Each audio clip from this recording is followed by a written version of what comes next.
Hi, it's Tony Robbins. Happy New Year. Listen, how's your new year coming out so far? I know it's early. It's January 15th, and I thought I'd send you out this little video message because you know what that day means, don't you? January 15th is the cutoff. Statistics show that 95% of the people that actually made a New Year's resolution have already broken it by today. And that's if you even made a resolution. Now, if you're the exception to that, I'm thrilled for you, and I support you, and I say keep rocking it. But if you've missed, maybe I could drop you a quick little message or two here that can help you not only recover, but get way beyond just making some New Year's resolution and make some real lasting change in your life. I mean, think about it. Most people don't even make a resolution anymore. Why? Because they've made them from years and years and years, and they know they're not going to follow through. So after a while, who wants to disappoint yourself? Who wants to be upset with yourself? Why even bother to set a new standard for this year? You know it's going to be the same as last year. If you're the kind of person watching this right now and you've actually opened this email and you haven't shut me off already, then obviously that's not you. So the question is, what is it that makes us even want to make a resolution? I mean, it's an interesting question. Why is it at the beginning of the year we have this tradition, but it goes beyond tradition. It's something inside of us that makes us want to make things better. And I think part of it is the calendar gives us this idea that we could have a fresh start, that we could start from fresh and have this great victory. And it's really, the calendar itself is quite arbitrary. It's wonderful to use it, but if you didn't use it effectively, let's use the calendar to serve you today. Let's just see, what does it really take to make this thing happen? Because there's no denying that inside of you, the only thing that's going to make you happy in the year ahead and the decades ahead is going to be having you have an experience where on a regular basis, you feel like your life is making progress. If there's one thing I teach, and I want to remind you of it, it's really simple. Getting things is not going to make you happy. That's good news in a tough economy. It's a good reminder. It doesn't matter what you get. Doesn't matter whether it be money or opportunity. All those things might excite you for the moment. Even a relationship, as magnificent it may be, might be exciting for a while. But if you don't keep growing, that relationship isn't going to stay exciting. So the secret to real happiness is progress.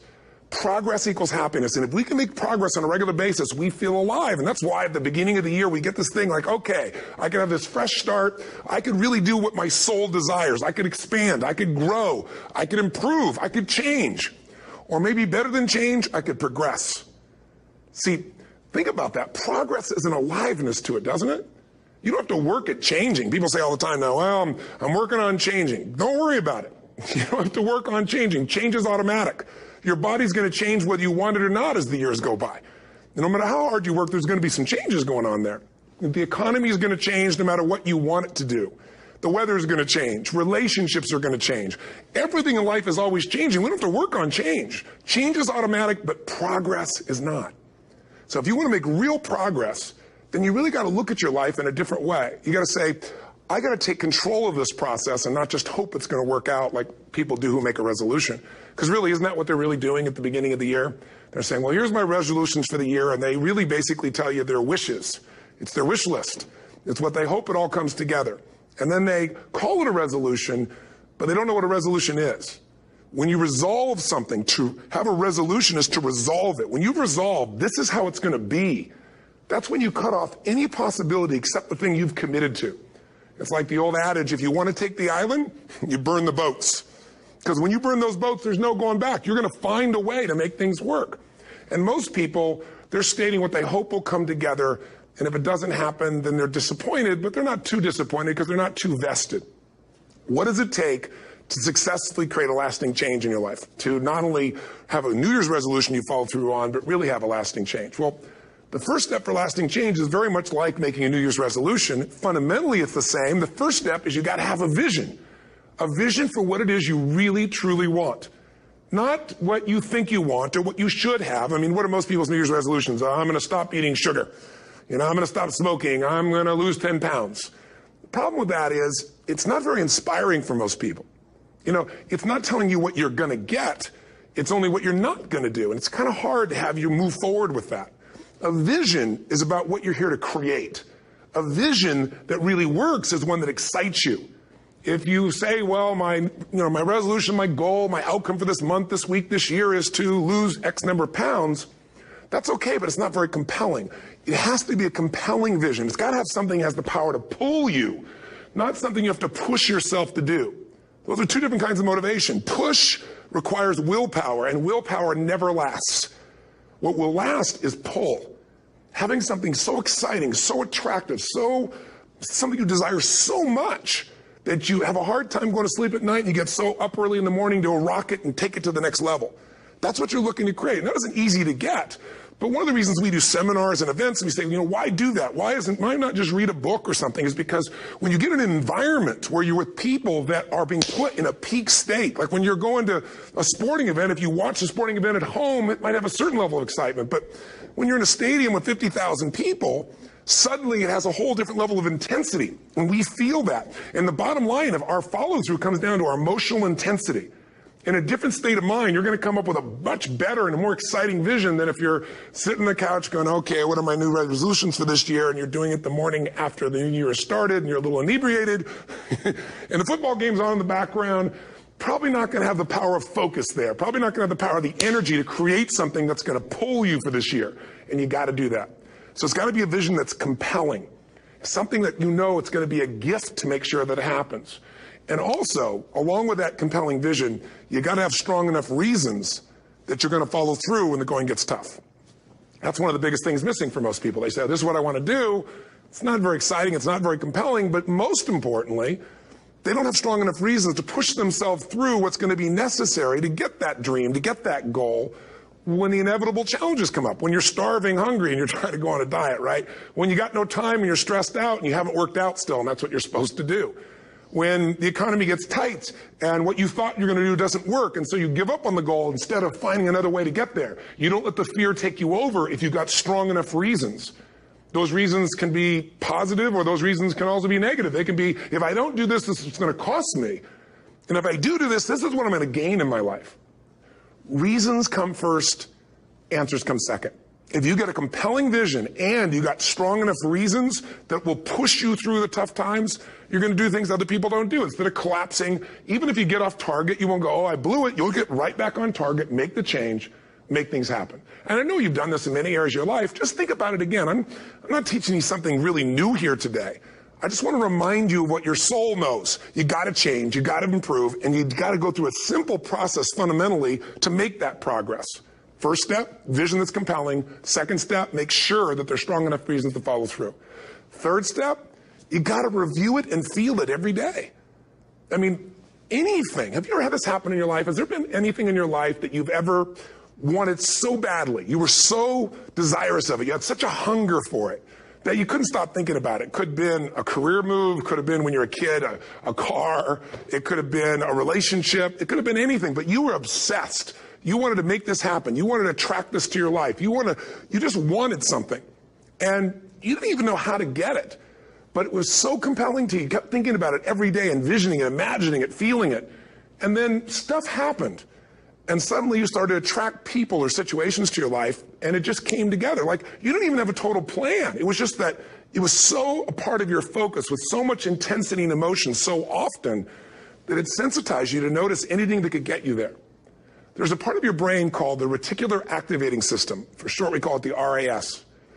That part of your brain determines what you notice in the world. And it's really important because when you set a goal, when you get really clear on a vision, and there's strong enough reasons, and you review it enough, and it becomes a part of you, that part of your brain says, anything that relates to this, I need to notice. It's like, did you ever buy a certain kind of car or maybe a certain outfit, and suddenly you see that car everywhere, or those outfits everywhere? Well, you know, the cars were always around, but why do you see it now? Because your RAS knows this is important. This is part of my world now. Similarly, when you really get clear and it's compelling, and you're reviewing it every day, you've got strong reasons, and you're reviewing it every day, and you're feeling it, the brain becomes incredibly acute at noticing anything to get you to move forward. And so that's the power of this. So, you know, what do people do with a New Year's resolution? They come up with something they kind of want. It's not a compelling vision. They don't really have strong enough reasons, and they never review it again until they notice that they broke what they said they really want to make happen, because they didn't really resolve. If you resolve, you got the vision, it's compelling, you review it daily, and you feel it, you envision it, and you experience it. Simple as it sounds. Now, ultimately, what is this really about? Ultimately, if you're going to have lasting change in anything, you're really talking about just raising your standards.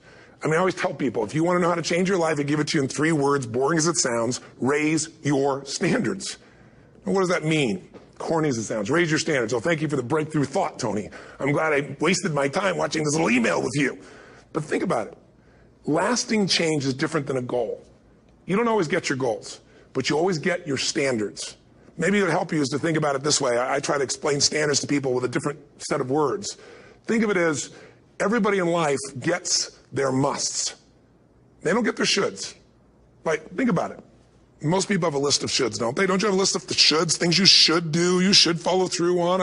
I should lose some weight, I should work out more, I should make more calls, I should respond more rapidly to my email, whatever, you know? I should get into the office earlier, I should be, more confident. Whatever your should list is, people love to have their should list be met, but it's kind of like New Year's resolutions. If it does, it's really exciting, but if it doesn't, which is most of the time, it's a little disappointing, but you kind of know it's not going to happen. But when you decide something is a must for you, an absolute must, when you cut off any possible, you say, I'm going to find the way or I'm going to make the way. Human beings, when they resolve things, when they make a real resolution inside themselves, which is they raise the standard and they make it a must, they find the way. Think about it in your own life. Haven't you had some area of your life where you raise your standard and your life has never been the same?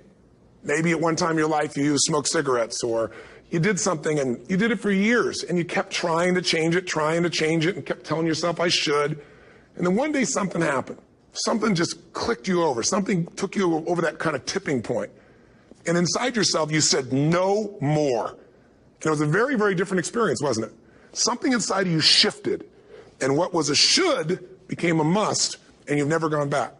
Is there an area like that in your life you can think of? Again, did you ever smoke cigarettes? Did you ever eat a certain way, drink a certain form of alcohol, and then finally say no more, and you just don't go back? And notice this, it doesn't really take any willpower anymore. Because somewhere when we make this click, when we make something a must, we attach ourselves to it. It becomes part of our identity. And one thing I've learned in the last, 33 years of working with people from now over 100 countries, 4 million people, is human beings absolutely follow through on who they believe they are. If you said to me, well, I'm really going to work hard to stop smoking, but, I've been a smoker my whole life, and I am a smoker, I know your days are numbered. You're going to be back smoking cigarettes again, because we all act consistent with who we believe we are. I tell people the strongest force in the whole human personality is this need to stay consistent with how we define ourselves. If you define yourself as somebody who is really conservative, you're not going to be crazy and act nuts unless you're really drunk or something, and then you can say it's the alcohol, when it's really just you finally getting permission to be yourself. The alcohol is your excuse. If you're a really crazy person, you act crazy, outrageous, playful. You don't act conservative because that's not who you are. Very often people say, well, I can't do that. I'm not that kind of person. And I always say to people, really, when did you define yourself? I mean, really, how many years ago did you come up with what you could and couldn't do in your life? How many years ago? Most people, if they really look at how they're living their life today, it's based on a set of standards, a set of beliefs that they made choices about 10, 20, 30 or more years ago. I mean, very often we made decisions in our youth or very young about what to believe, about what we were capable of, about who we are as a person, and that becomes the glass ceiling, if you will, that controls us. There's a corny metaphor, but it's true. I remember one time I was with my family at the circus, and there was a person there, and they had this big, giant elephant. And you look at this elephant, and they take this little rope, put it around the elephant's neck, and they drive this stake into the ground. And I mean, you look at this, and you know that elephant could rip down the entire tent with almost no effort. And yet, the elephant doesn't struggle, doesn't try. Why? Because the elephant's conditioned. And they take that elephant and condition the elephant when it's a baby elephant. That's how they train him. When it's a little baby elephant and it doesn't have the power yet, they put a big rope around it and they drive this huge stake in the ground, and the elephant fights and fights and fights. And one day, finally, that elephant decides, I'm not capable of pulling this out. And once that becomes the definition of an identity of anyone, an elephant in this case, they don't even try anymore. It's just who I am, that's how it is, that's just the way it is in my life. I'd like to ask you to take a look at any place you've got a limitation and ask yourself, when did I decide to accept that limitation? And you may not even see it as a limitation. You might see it as just that's who I am. But so often in our lives, we've adapted to be a certain way so that we don't fail or so that people will like us or respect us, but it's not necessarily who we are. Joy comes when you're spontaneous. It's really hard to be truly happy when you're not being yourself. And most of us have no clue who we are. And so a big part of my work, if you've ever been to an event, you know, is to get people to do things spontaneously without thinking, because that's when the real you shows up. That's when the energy comes alive. And when you do that, when you start to connect to your true nature, suddenly there's energy available for you to set a higher standard for what you want in your life. That's what this is really all about. And when I talk about standards, when I talk about, shoulds versus musts, think about your own life. I know there have been areas in your life where some point in time you just shifted and you raised the standard and your life changed. Because whatever people have their identity attached to, they live. We live who we believe we are. That's just how it works. It's just kind of like, I'll give you an example. Look at your physical body. Your physical body today is an absolute reflection of only one thing. Not your goals, not your desires, but your standards. The identity you have for yourself. If your standard is you're an athlete, then there's a certain amount of strength, a muscle tone, and energy that's available in your body on a regular basis because that's who you are. And so you do whatever's necessary to maintain that identity. Again, the strongest force in the human personality is this need to stay consistent with how we define ourselves. Because if you don't know who you are, you wouldn't know how to act. Once you lock in on that identity, your brain finds a way to keep you there. If you say, man, I'm overweight, I've always been overweight, I'm big boned, and that's the story you got, then you're going to always find a way to get back there. That's your settling point. That's your identity. That's where things lock in.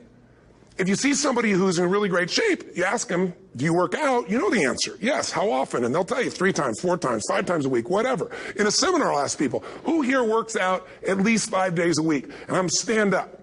And you look around that room, and you know that they work out 5 times a week because you can see their body. You don't just get a result without some kind of action, without some form of ritual. Ritual meaning actions you do consistently. Now, do you think those people that are out there working out 5 days a week, do they have more time than you do? Or I have, or anybody else? Of course not.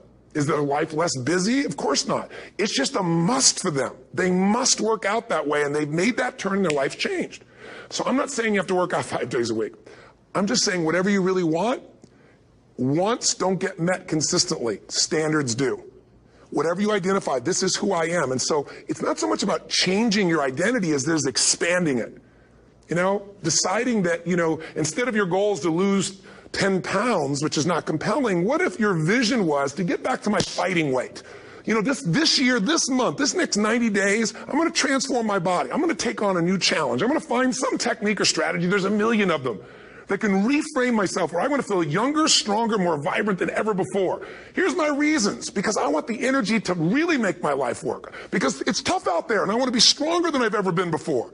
I want to go in front of the mirror, and if I'm naked, not, want to laugh. I want to look there and take a good look and go, yeah, I'm proud of whatever I see there. Whatever it takes, something's going to make you laugh, smile, something that's going to tease yourself, but something's going to move you to another level. If you identify yourself in a new way and you own that every day, and that becomes the standard of how you live, you'll find the way to make that standard real. Money's the same way. Think about it. It doesn't matter what's happening, quote unquote, in the marketplace. People that make money find a way to make money no matter what, don't they? I mean, most people's standard is to pay their bills. So that's what most people find a way to do, even when economic times get tough. Most people, if that's their absolute standard, they find a way. Some people's standard is pay their bills most of the time. And so most of the time they do. Some people's standard is not just to pay their bills, but to take care of their family and maybe even some of their friends. And they find a way. In fact, some people may be in a family where they don't have enough money. They barely have money to pay their bills. They work their guts out. And then somebody, their mother, their father, somebody else, their sister gets ill, and there's not enough money to take care of it. Nobody else has money in the family. They don't either, but they find a way to get that money to take care of their mother or father, don't they? And pay their bills. They never could do it before. Why? The situation made them raise their own standard. And not everybody does that. Somebody else in the family might have money and still not take care of their mother. It all comes down to the inner game, my friends. Changing your life is a change in the inner game. The outside world you can't control, but you have absolute control over this one if you learn the dynamics of what shapes you. And identity is one of those simple, clear, fundamental basics that if you start to shift it, everything else will shift in your life as well. Some people, by the way, have to have more than enough money to do what they want, when they want, where they want, with whomever they want, contribute the way they want. And if that's their must, they find a way. I know that sounds overly simplistic, but it's true. You know, somebody once said you could take all the money in the world out of the hands of everybody, out of all the wealthy people in the world who are really successful, give it to other people. It wouldn't take too long. Those people would have it back in their hands. It's not because they're manipulative. It's because they have a standard. Some are manipulative, don't get me wrong, but they've got a standard of what they're going to find a way to make happen. I'm just simply saying to you, take those 3 magic words and live them. Raise your standard. And if you really want to do it, then I'll tell you the most important secret. Have you ever done this? Have you ever told yourself you're raising your standard? Okay, I'm going to go make this happen. I'm going to go make this much money. I'm going to transform my kids. I'm going to create the ultimate relationship in my life. I'm going to transform my body, whatever it is. And then you don't have strong enough reasons and you don't use it. You don't follow through. It's because you didn't back up your standards with what makes those standards real, and that's rituals. Rituals are where the power is.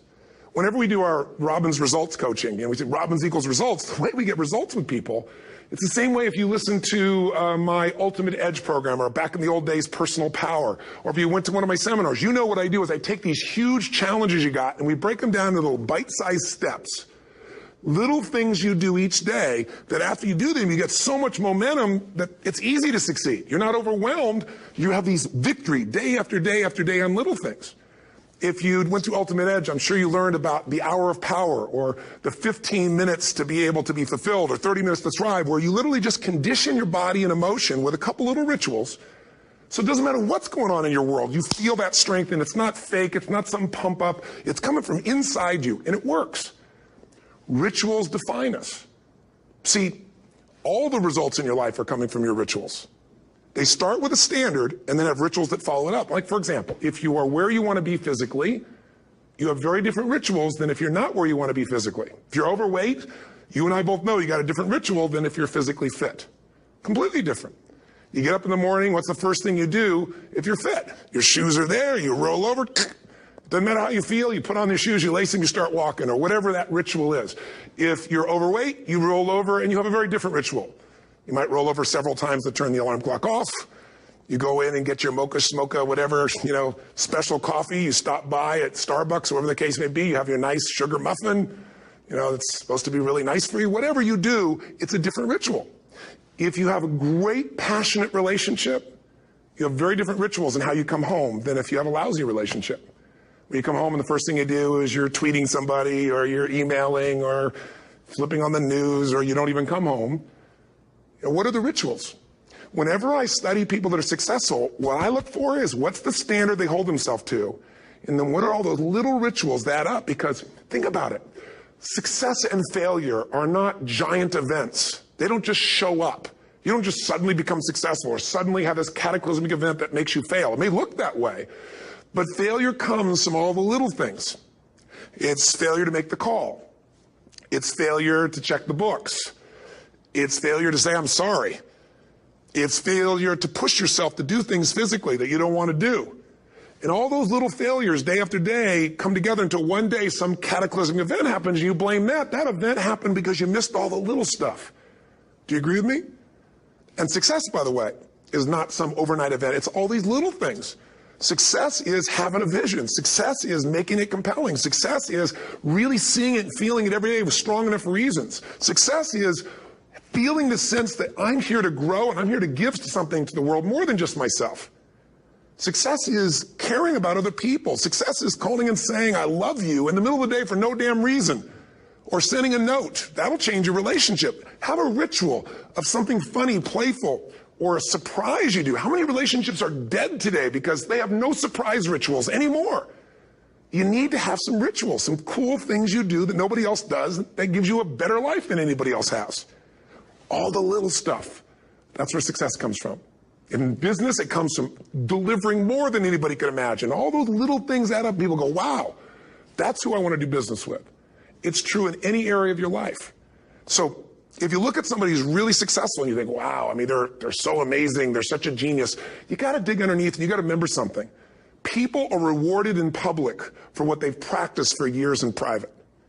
Myself and my business people say, how do you get up and speak and you have no notes and you go for 3 days and nights and the room is like everybody's wired and it's incredible. It's like a rock concert. How do you do that? How do you have that confidence? Oh, it's not confidence, it's experience now. But I did so much behind the scenes and I still do to make things right.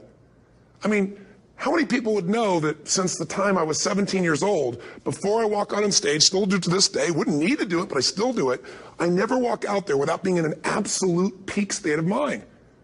You know, there are days my back is hurting, my throat is hurting, or I may have had a challenge, or my father passed away, and I've still got to deliver for these people because my standard is give my all every time. Every event has to be better.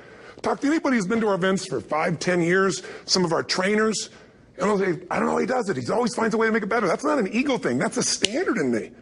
I have to find the way.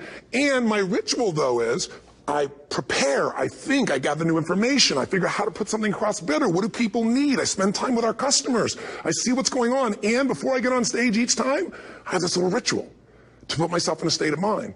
And I did it starting like 17 years old. I started doing it. I say, I now command my subconscious mind. And I say this out loud several times, this little phrase, set of phrases, as an incantation to kind of condition my mind and body. And I'd say, I now command my subconscious mind to direct me in helping as many people as possible today by giving me the strength and the emotion and the humor and the brevity, whatever it takes to show this person and help this person change their life now. And I started that with a person when I worked with people one-on-one, and I would do that for 45 minutes driving in my Volkswagen to go serve and coach somebody for the first time. Now I don't say that person, I say these people, and I can go out in a room of 10,000 people and deliver for 50 hours, and I do it every time I come back on stage. It's a ritual to go into peak state. Peak states don't just show up, they don't interrupt you.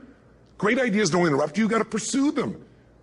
I talked to Michael Jordan, I'll never forget, at the peak of his career, and got to watch his final game, saw him backstage and spent some time with him, and it was a pretty exciting time. He was the greatest basketball player I think that ever lived and has ever lived. And I asked him, I said, what sets you apart, Michael? What is it? And is it God-given talent, ability, skill? What is it? And he said, Tony, he said, I can shoot you straight. It's not, me trying to act humble. He goes, I have a lot of talent, a lot of God-given talent, a lot of skill. I've worked really hard. But he said, really, it's my standards. He said, every day I demand more from myself than anybody else could humanly expect. I'm not competing with somebody else. I'm competing with what I'm capable of. Magic formula. Because most of us lower our standards. Why? Because who you spend time with, my friends, is who you become. One of the biggest reasons I started going to seminars when I was like 17 is I had nobody around me as a great role model. I could read about somebody, but being around people, being in that environment was very different. Finding a way to go to work with someone who lived that standard of life was very different. You get around people with low standards and you compete with it. You don't need to compete with it. It's like, okay. Remember Jerry Springer? I don't know if he's still in the air, but I remember he used to get people on the show, and I thought, where would he find these people? And why would people watch? I'll tell you why they watch. They watch these people and go, my life's still pretty darn good compared to that person. Look at them. You don't have to change your life. All you have to do is find somebody with a lower standard, and you'll feel good about yourself. But if you feel that good feeling, it's an illusion. The only thing that's going to make you happy, my friend, in this year or any other, is to step up. It's to raise the standard. It's to discover what you're capable of and feel that incredible power of pushing through whatever's holding you back and get to the other side of more of your true self. That's what this game's all about. And look at the best in the world in anything. Tiger Woods, what's his vision? To win golf tournaments? No, to be the best that ever lived. That's his goal. That's his vision. But here's what's interesting. He backs it up with rituals. If you just have a vision and you don't have the rituals, stop lying to yourself. His rituals are, he started doing things nobody did before. He went and started lifting weights. Golfers lifting weights? No way. He went out and he changed his swing when he was the best in the world because he realized in order to be the best that ever lived, he's going to have to change his swing. If you know anything about golf, you don't change your swing when you're the best. And he went and retrained himself because he has different rituals than other golfers. Now many people are modeling his rituals to get better. It's amazing. You look at somebody like Michael Phelps, the 2008 swimmer, won 7, only 2 people, I think, in history, if I remember correctly, that have gotten 7 gold medals in one session. And here's a guy, he's got number 6 under his belt, and he's exhausted, and he's going in for that final swim. I'm sure you remember. And how does the guy win? By 1/100th of a second. Do you think that was some massive skill that got him over the top? Or was it a standard that says, this is who I am. I am the champion. And no one is taking this from me. And somehow in those final milliseconds, 1/100th of a second, he pushed himself just beyond his competitor. But you know about Michael Phelps? What allowed him to be able to push beyond that moment is his rituals. Go study the guy. Most people who swim have these unbelievable workouts. He does 2 and 3 of those workout sessions a day. All the other swimmers in the beginning thought he was insane. You're going to overtrain, you can't do that, it's not physically possible. But he had a standard and the rituals to back it up. So here's my final message to you, because I've gotten carried away. I thought I was going to send you like a 5-minute message, but as you can see, there's no script here. It's just me going a little crazy with you. But I want to really see you get what you want this year. Don't let this year be like last. And if last year was great, still don't let it be that way. Raise the standard. If your life is perfect and extraordinary, you darn well know you're not going to be happy unless you keep making it better. That's what makes us feel alive. It's not what we get that makes us happy. It's who we become and what we're able to give because we become more. That sense of contribution is what creates the deepest meaning. So here's my assignment for you if you want one. If you want to go from conversation to some action, here's a simple thing to do. What's an area of your life right now that you really want to improve? What's an area that's important to improve? If your body's great, how about your career? If career's great, how about your relationships? Intimate one especially, or your kids, or your relationship with your creator, your spiritual side of your life. Or is it your finances? Figure an area that really matters. Decide on that area. Number one, write down what your life is like in that area right now as specifically as possible. So you might say, well, I'm 13.5 pounds overweight, whatever the weight is, whatever the situation is, or my body fat's like this, or I wake up exhausted in the morning, and you write the truth of where you are right now. So you're real clear. Or I'm not in a relationship. I say I want a relationship, but I'm not in one, and I don't seem to find them. All the good ones seem to be gone is my belief. And I really do want one, but I don't have it. Whatever your definition. Or I'm in a relationship, and God, I wish I wasn't in a relationship. I'm planning my escape. Wherever you are. Or I have a wonderful relationship. We love each other, but there just isn't enough passion. Just write the truth of where you are. The area you want to change, but write how it is. And then the second step is, this is where you got to be really honest with yourself. What are the rituals that have put me there? Because whatever results you're getting, even if you don't like the results, there's some rituals that are keeping you in that place. There's some rituals of what you eat or don't eat, how you move or don't move, how you sleep or don't sleep. There's some rituals in the lack of variety or spice or energy or focus in an area. There's something you're doing, and it's usually not one thing, it's a bunch of little things that you kind of do consistently whenever you think about getting in a relationship, whenever you think about working out, whenever you think about money. You get yourself in a state of overwhelm. You start thinking about all the things you can't control. Just write down all the rituals you have, and then here's the third step. What do you want? What's your vision? And be really specific. I want to be my fighting weight. I want to be the strongest I've ever felt. I'm going to turn my, whatever it is, be specific. And then, last step, number 4, what are the rituals that'll get you there? What would you need to do differently each morning if you're going to be that kind of energy, that kind of strength? How often would you work out? What days would you work out? What time? A ritual is something you do consistently, usually at a specific time, so it becomes automatic. Let me tell you something. Willpower doesn't last, but rituals can last a lifetime. I bet you have some rituals in your life right now you've been doing for years, even though some of them don't serve you. I'm just saying, wake yourself up. If you want a new year and a new life, you don't need to start on January 1st. Start today. Start with this little video. And just begin to see what happens and see how easy it is to just do a few little rituals. Don't do them all, just do 2 or 3 new things. And you know what happens? You'll get momentum. Because once you discipline yourself in one area of your life, you feel yourself doing it in other areas as well. And I always say something that my original teacher taught me. I always remind people, there's always 2 pains in life. There's the pain of discipline, or there's the pain of regret. And discipline weighs ounces, as my friend Jim Rohn taught me. Regret weighs tons. You don't have regret. So right now, what do you want to change? What's it really like? What are the rituals that got you there? That'll take a little homework. If you're not sure, ask the people around you. They'll tell you what your rituals are. What do I really want in depth? What are the rituals that'll get me there? And then get yourself to start a few of those actions and lock them in place. If I can help you in any way, we're here as a company to support you. Come have an event with us. Come to Unleash the Power Within or Master University, or get a coach. You can get a free coaching session if you call our company and click on something on this. We'll probably have something on it, or get a product. Or don't do anything with us, but do something with somebody, starting with you. If you make the changes in yourself, you're going to be proud this year, and no amount of money or accolades from other people can mirror the feeling of being proud of knowing you've taken back control of your life, or you've taken a great life to another level. Because once you do that, you have something you can give other people, whether it be your kids or your friends or your family. And ultimately, that's what life's about. So thanks for listening. I don't know how long I went here, but I hope this has been helpful for you. I just thought it's a new year, and I want people to be able to truly create a new life. And until I see you again, hopefully soon, or get the chance to meet you, live strong and live with passion. And of course, God bless to you. Happy New Year.